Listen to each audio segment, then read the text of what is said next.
Differentiate primary secondary and tertiary alcohol. Primary secondary और tertiary alcohol को विभेद करने चल रहे हैं। तो पहला मेथड हो जाएगा ऑक्सीडेशन।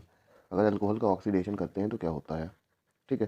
तो कोई भी ऑक्सीडाइजिंग एजेंट, जैसे एग्जांपल के लिए KMnO4 या K2Cr2O7, ठीक है, इन एसिडिक और बेसिक मीडियम ले लिया जाता है, ठीक है। तो प्राइमरी अल्कोहल RCH2OH, अगर इसका ऑक्सीडेशन होगा, ध्यान रखना, प्राइमरी अल्कोहल का अगर ऑक्सीडेशन होता है तो एल्डिहाइड बनता है, बन जाएगा RCHO+H2O, ठीक है। तो क्या बन जाएगा, एल्डिहाइड बन जाएगा, ठीक है। इसी तरह से अगर सेकेंडरी अल्कोहल का ऑक्सीडेशन होगा, सेकेंडरी अल्कोहल का ऑक्सीडेशन होगा तो बन जाएगा कीटोन, ठीक है। सेकेंडरी अल्कोहल का ऑक्सीडेशन होता है तो बन जाता है कीटोन, RC+O R और H2O निकल जाएगा, दोनों हाइड्रोजन निकल जाएंगे यहाँ से, ठीक। और अगर टर्शरी अल्कोहल का ऑक्सीडेशन करें तो टर्शरी अल्कोहल का ऑक्सीडेशन नॉर्मली नहीं होता, ठीक है। लेकिन जब KMnO4 या K2Cr2O7 के साथ काफ़ी देर तक इसको उबाला जाए तो उबालने पर क्या होता है, धीरे से ऑक्सीडाइज हो जाता है कीटोन और देन कार्बोक्सिलिक एसिड में, ठीक है। पहले कीटोन में ऑक्सीडाइज होगा उबालने पर, बॉयल करने पर, ठीक है, बॉयल करने पर आफ्टर हाफ एन आवर। इसके बाद पहले कीटोन में ऑक्सीडाइज होगा और कीटोन के बाद कार्बोक्सिलिक एसिड बना लेगा, ठीक है। लेकिन यहाँ पर ध्यान हो, पॉफ रूल लगेगा और पॉफ रूल के हिसाब से क्या हो जाएगा, ये जो अल्कोहल रहेगा और बनने वाला कीटोन रहेगा, इसमें कार्बन का क्या होगा, डिफरेंस आ जाएगा। यहाँ पर कार्बन ज़्यादा होंगे अल्कोहल में और कीटोन में इसकी तुलना में कार्बन कम हो जाएंगे, ठीक है। दूसरा है मेथड डिहाइड्रोजिनेशन। डिहाइड्रोजिनेशन, ठीक है। डिहाइड्रोजिनेशन में क्या करना है, हम अल्कोहल को हीट करेंगे कॉपर के साथ एट 300 डिग्री सेंटीग्रेड पर, ठीक है। तो प्राइमरी अल्कोहल RCH2OH, इसको हीट कर रहे हैं कॉपर के साथ 300 डिग्री सेंटीग्रेड पर, तो हाइड्रोजन गैस निकलेगी, बन जाएगा RC+O और H, हाइड्रोजन निकल जाएगा।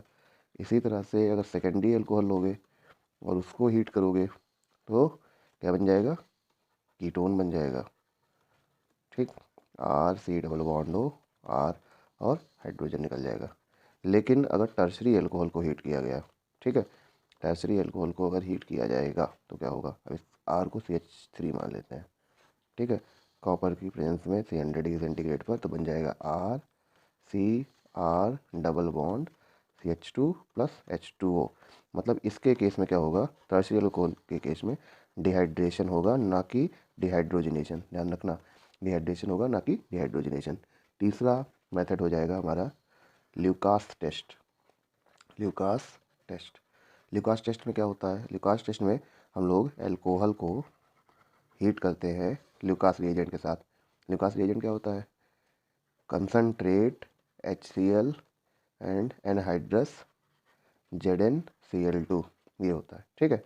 तो इसमें प्राइमरी सेकेंडरी और टर्शरी अल्कोहल के साथ क्या डिफरेंस मिलेगा आपको, प्राइमरी अल्कोहल, सेकेंडरी अल्कोहल और टर्शरी अल्कोहल।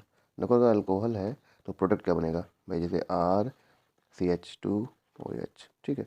तो हम यहाँ पर क्या करना है, CH2 छोड़ देना है, हम लिख लेना है RC और OH। अगर प्राइमरी अल्कोहल होगा तो दोनों बैलेंसीज पे हाइड्रोजन लगा होगा, सेकेंडरी होगा तो एक पे R और हाइड्रोजन लगा होगा, टर्शरी होगा तो दोनों पे R और हाइड्रोजन लगा होगा, ठीक है। इसकी रिएक्शन कंसनट्रेट HCl से कराई जा रही है in presence of anhydrous ZnCl2, anhydrous ZnCl2। तो क्या होगा, ये OH और ये H निकल जाएंगे, H2O बना लेंगे, बन जाएगा RC और Cl, मतलब क्या बनना है, एल्किल क्लोराइड बनना है ना, एल्किल क्लोराइड। तो ये जो टेस्ट ट्यूब में अल्कोहल रहता है उस समय ये ट्रांसपेरेंट रहता है, ठीक है, ट्रांसपेरेंट फॉर्म में रहेगा। वहाँ से जब ये एल्किल क्लोराइड बनेगा तो कैसा हो जाएगा, क्लाउडी हो जाएगा।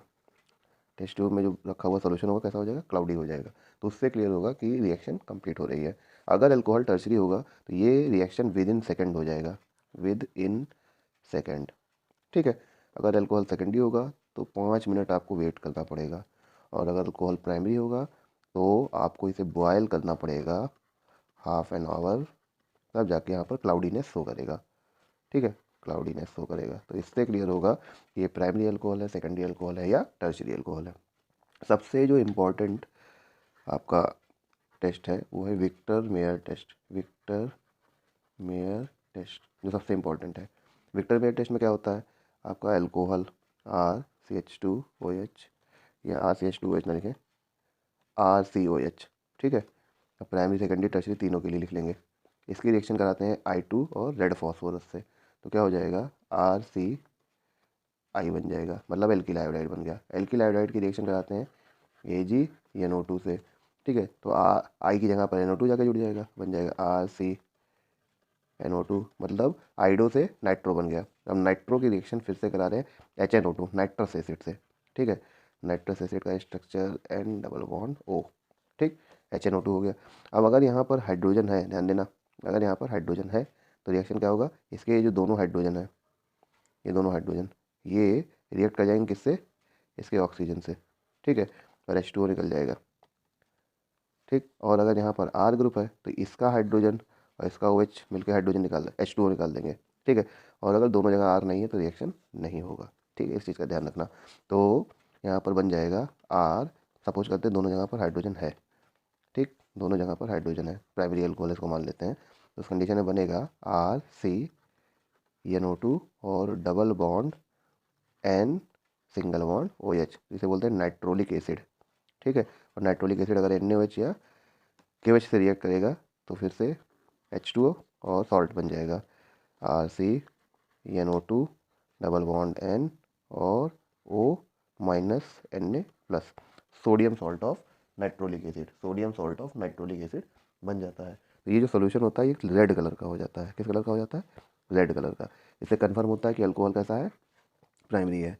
इसके बाद अगर अल्कोहल सेकेंडरी होगा तो R और यहाँ पर H होगा, ठीक है। रिएक्शन फिर से वहीं से I2 और रेड फॉस्फोरस बन जाएगा RCRI, H लगा हुआ है। AgNO2 से रिएक्शन होगा, AgNO2 से रिएक्शन होगा तो क्या होगा RCRENO2, H लगा होगा। फिर रिएक्शन होगा किससे, HNO2 से रिएक्शन होगा, HNO2 से रिएक्शन होगा तो फिर क्या होना है, ये H और ये OH, H2O निकल जाएगा, बन जाएगा क्या RCRENO2 सिंगल बॉन्ड NO, इसे बोलेंगे स्यूडोनाइट्रॉल, स्यूडोनाइट्रॉल, ठीक है।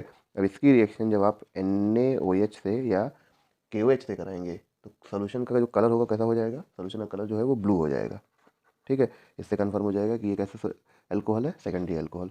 और अगर टर्शरी अल्कोहल होगा तो रिएक्शन जो है वो देगा, तो जैसे I2 और रेड फॉस्फोरस वाली जो रिएक्शन होगी वो तो होगी, बन जाएगा R3CI, ठीक। इसकी रिएक्शन करा देते हैं AgNO2 से, AgNO2 से रिएक्शन कराओगे तो R3CNO2 बनेगा। लेकिन जब HNO2 से रिएक्शन होगा तो यहाँ से रिएक्शन नहीं होगा, लिखेगा नो रिएक्शन, ठीक।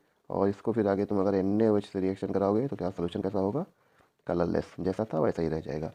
तो इसका रिजल्ट क्या निकला कि अगर एल्कोहल, ठीक है, एल्कोहल को रिएक्ट कराते हैं हम I2 और फॉस्फोरस, रेड फॉस्फोरस से, तो प्रोडक्ट ए बनता है आइडो एल्केन। इसको रिएक्ट कराते हैं AgNO2 से तो बन जाता है प्रोडक्ट बी, जिसे बोलते हैं नाइट्रो एल्केन।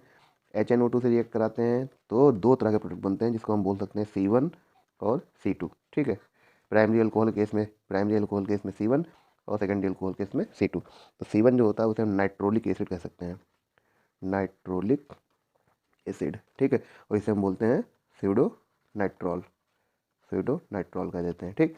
अब इनकी रिएक्शन हम करा देते हैं किससे, NaOH से, तो प्रोडक्ट डी बनता है। डी का जो कलर होता है वो कैसा हो जाता है, red, in case of primary alcohol. यहाँ पर भी NaOH से रिएक्शन कराते हो तो बन जाता है डी, जो कह देते हैं किस कलर का है, ब्लू कलर का, ठीक है। और जो टर्शरी अल्कोहल का प्रोडक्ट होगा, जैसा कि कहते हैं कि नो रिएक्शन है, नो रिएक्शन मतलब सी बना ही नहीं, लेकिन अगर आगे इसको NaOH से रिएक्ट कराओगे तो कैसा का सोल्यूशन रहेगा, कलरलेस रहेगा, कलरलेस। तो primary alcohol red, secondary alcohol blue और टर्शरी अल्कोहल कलरलेस रहेगा। इससे कंफर्म हो जाएगा कि अल्कोहल प्राइमरी है, सेकेंडरी है या टर्शरी। तो विक्टर मेयर टेस्ट जो होता है वो सबसे इम्पॉर्टेंट टेस्ट है अल्कोहल को डिफ्रेंशिएट करने के लिए।